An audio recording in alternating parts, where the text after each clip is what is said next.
Hi mga Manshi! Ito na naman ako, si Mrs. Farido, ang inyong lingkod. So, ayan, gala-gala lang kami ng mag-ama ko. Ayan, kasama yung anak namin.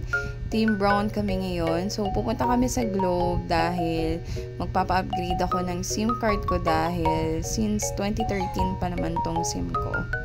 So, ayan, puro escalator lang, diba? And marami ring tao dahil Father's Day nga pala nito. So, medyo late na rin tong upload natin. Pero, okay lang. Dahil sa simpleng bagay lang na ganito, makagala lang kami minsan. Sobrang happy na kami niyan. Kain sa labas, konting banding. Kasi bihira talaga kami magkasama ng asawa ko dahil parehas kaming nag-work.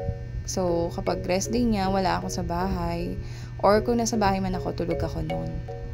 So, ayan, papunta na kami sa Globe niyan. So, hindi ko alam kung anong floor to. So, nasa SM Bacoor nga pala to. So, SM Bacoor kami nagpunta niyan. So, hinahanap namin kung saan yung Globe, yung pinaka-branch ng Globe dito dahil hindi talaga namin alam. Kaya kung makikita nyo, paulit-ulit talaga kaming nasa escalator. Medyo malapit na rin naman kami nito sa Globe noon. So, nagtanong naman kami sa guard kung saang floor. At sinabi naman sa amin kung saan yung pinaka-branch ng Globe dito.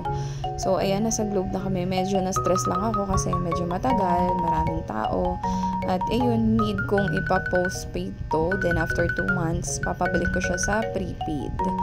Dahil medyo alangan tayo doon dahil mali yung sagot ko. Kailangan alam mo kung kailan mo siya binili at kung kailan ka huli nagpa-load ng regular. So, hindi ko na yun matandaan. Kaya, need ko siyang ipa-postpaid.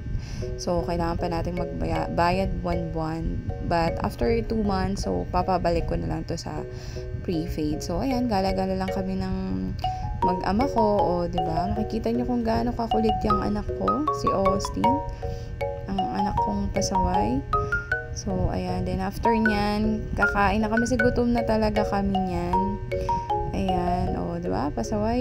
So, kakain kami. So, sa Jollibee namin naisipang kumain. Kumain din kami ng siomai kasi favorite ni Austin yan. Minsan talaga kailangan natin maglaan ng oras para sa pamilya natin kahit na busy tayo sa work.